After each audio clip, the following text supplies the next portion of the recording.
성도님들, 지진이 나면 저층부가 많이 흔들릴까요? 고층부가 많이 흔들릴까요? 뭐 이거 어렵지 않죠? 긴 장대 끝을 딱 잡고 흔들어대면 손잡이 부분이 많이 흔들립니까? 아니면 저 끝이 많이 흔들립니까? 끝이 많이 흔들리죠. 제가 일본에 계신 분께 이야기 들어봤는데 어느 날 지진이 나는데 하필 그때 이분이 고층에 머물고 있었답니다. 그런데 당시에 침대에서 이렇게 잠이 들어 계셨는데요. 호텔이 이렇게 절반으로 접히듯이 접혔다가 이렇게 일어나는 것 같더라. 지진이 나니까 그런 느낌이더라라는 이야기를 하시더라고요. 성도님들, 인생에서 일어나는 문제도 비슷합니다. 큰 문제 같지만 사실 그 시작이나 근원을 보면 굉장히 작은 문제에서 출발하는 경우가 많습니다. 이건 별것 아니겠지, 뭐 이거 정도야 뭐 하고 시작했던 것이 그냥 방치하다가 그냥 나중에 시간이 가면 갈피를 잡을 수 없을 정도로 이 지진 위에 있는 이 건물처럼, 장대 끝에 있는 것처럼 도무지 해결할 수 없을 정도로 막 휘청휘청거리는 큰 문제가 되는 겁니다. 남유다 왕실에도 작은 것이 훗날 큰 문제가 되었습니다. 지난주 내내 봤지만 우리 여호사밧 이야기 때 여호사밧이 다 잘했는데 뭐 하나 실수했죠. 자기 아들 여호람을 위해서 당시에 강력했던 북이스라엘 아합과 이세벨의 딸인 아달랴를 며느리로 맞아들인 겁니다. 보험격으로 들어놓은 거죠. 그래도 북이스라엘은 워낙 강성하니까 그래도 저 집하고 사돈 맺어두면 뭐 우리 아들 괜찮겠지 라고 생각하는 것입니다. 그때 당시엔 이게 그냥 작은 흔들림에 불과할 정도였습니다. 왜냐하면 아달랴가 뭐 특별히 뭐 나오는 게 없거든요, 당시에는.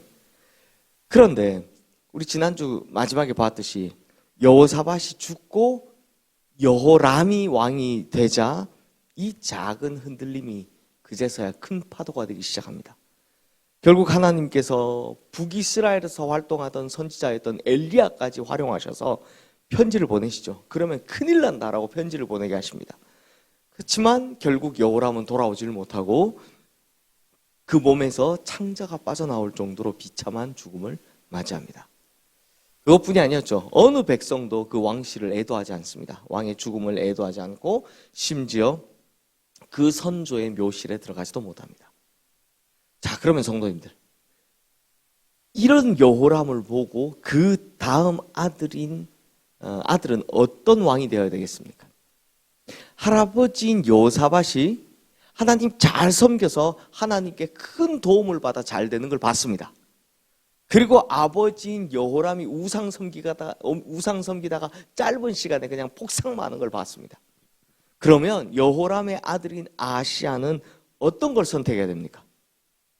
뭐 다 뻔하지 않습니까? 그런데 어떻게 했냐? 2절 3절 말씀 함께 보겠습니다. 우리 함께 읽겠습니다. 아하시야가 왕이 될 때 나이가 42세라 예루살렘에서 1년 동안 다스리니라. 그의 어머니의 이름은 아달랴요 오므리의 손녀더라. 아하시야도 아합의 집 길로 행하였으니 이는 그의 어머니가 꾀어 악을 행하게 하였습니다. 나이 42에 왕이 되었으면 좀 자기가 보고 느끼고 생각한 대로 해야 될 그런 나이 아닙니까? 근데 안 됩니다. 왜요? 그의 어머니 아달랴가 떡 하고 버티고 있으니까 안 되는 겁니다. 거기다가 그의 어머니 아달랴로부터 아주 어릴 때부터 보통 어머니 영향을 많이 받습니까? 아버지 영향을 많이 받습니까? 자랄 때 어머니죠. 어머니가 다 가르치는 대로 합니다. 어릴 때부터 어머니로부터 철저하게 우상을 들어왔을 거 아닙니까? 그러니 결국은 안 되는 겁니다. 성도님들, 결국은 이 모든 문제가 누구 문제입니까? 아달랴 때문입니다. 제가 지난번 설교할 때 이런 말씀 드렸죠. 이 세상에는 보험은 없다고. 이 세상은 다 올무만 있을 뿐이라고. 이 세상의 것은 결국 아주 작은 것, 이 여호사밧이 다 잘해놓고 이거 아들을 위한 보험이다라고 생각했던 것, 이게 오히려 남유다 나라 전체를 망치고 자기 집안 다윗 왕조 전체를 망치는 이 아주 거대한 파도가 돼서 돌아오는 겁니다.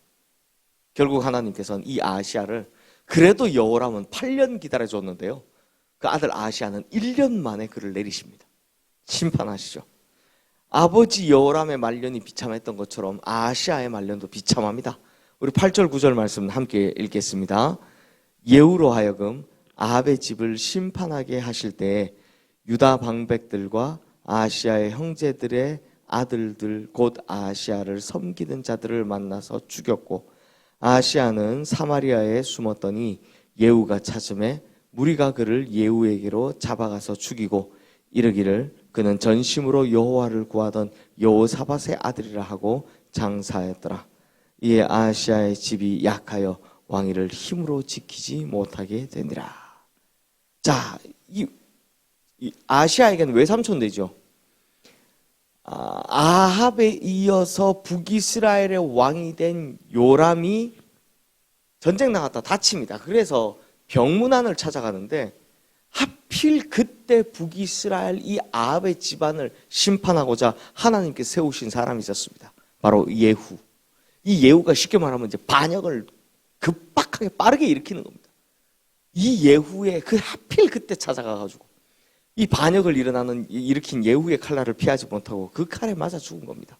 왕이 된 지 1년 만에. 허무하디 허무한 결말 아닙니까? 그런데 성도님들, 이게 아직 장대의 끝이 아닙니다. 무슨 말이냐? 더 하는 게 남아 있습니다. 이 몇 년 사이에 남편도 죽고 아들도 죽었으면 슬퍼해야 될 여인 누굽니까? 아달랴 아닙니까? 그런데 이 아달랴는 슬플 겨를이 없습니다. 이게 오히려 기회라고 생각합니다. 그래서 남유다 역사상 최고의 치욕적인 사건을 벌이는데요. 우리 10절 말씀, 우리 내일 또 보게 되겠지만 10절 말씀 우리 함께 읽겠습니다. 아하시아의 어머니 아달랴가 자기의 아들이 죽은 것을 보고 일어나 유다 집의 왕국의 씨를 모두 진멸하였으니. 자기 아들이 죽었으면 지금 남편 죽은 지 1년 만에 자기 아들 또 죽은 거 아닙니까? 그러면 슬퍼야 되는데 그걸 딱 보고 어떻게 했다고요? 기회다! 라고 생각하고 자기가 직접 왕으로 등극한 겁니다. 남유다가 어떤 나라입니까? 다윗 자손이 대대로 왕이 될 것이다 라고 하나님께 약속받은 나라 아닙니까? 그런데 바로 그 나라의 왕자에 어디서 굴러 들어온 이 아달랴가 떡하니 앉게 되었다라는 겁니다. 그리고 그게 끝이 아닙니다.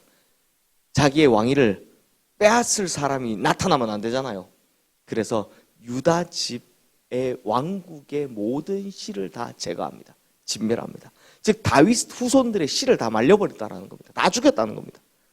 다행히 11절 12절에 나오지만 요아스가 한 사람이 살아남지만 그래서 이후에 왕위를 잇게 되는 이야기 이제 내일 하게 될 텐데요.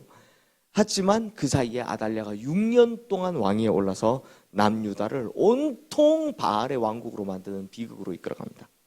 자, 성도님들, 이 모든 참상 다 어떻게 일어났습니까?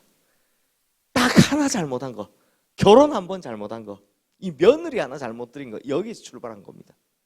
그러므로 성도님들, 엄청 심각한 문제는 엄청나게 큰 시작부터 시작되는 게 아닙니다. 아무리 큰 문제도 사실 보면 작은 것에서 출발하는 겁니다. 특히 신앙에서도 더욱 그렇습니다. 제가 뱀 이야기 할 때, 지난주 금요일 설교 때 그 뱀 이야기 할 때 말씀드렸죠. 악은요, 조금만 틈새가 벌어져도 기어 들어옵니다.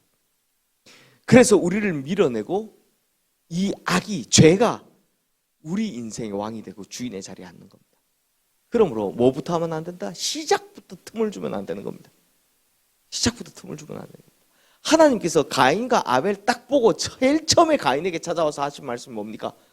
죄가 네 문 앞에 엎드려 있으니까 너는 철저히 단속해라, 이거 아니었습니까? 왜? 들어오면, 머리만 들면 다 들어오니까. 그리고 주인 행세를 하니까. 그러므로 성도님들, 내 인생에 큰 문제가 일어났다면 도대체 어디서부터 잘못되었는지 그 장대 손잡이를 찾아봐야 된다는 겁니다. 그리고 혹시 아직 큰 문제가 일어나지 않았다면 다행이죠. 그런 큰 문제가 일어나지 않도록 내 모든 작은 것들까지 다 일일이 한 번쯤 돌아봐야 하는 겁니다. 철저하게 단속해야 하는 겁니다. 특별히 내 인생에 사소해 보이는 모든 일도 주님께서 간섭해 주시고 주님께서 인도해 주시길, 그래서 우리 모든 부분을 다 잘 내어드려서 우리 인생에 절대 아달랴 같은 문제가 일어나지 않게 되기를 주님의 이름으로 축원합니다. 이 시간 오늘 주신 말씀 기억하며 우리 함께 기도하겠습니다.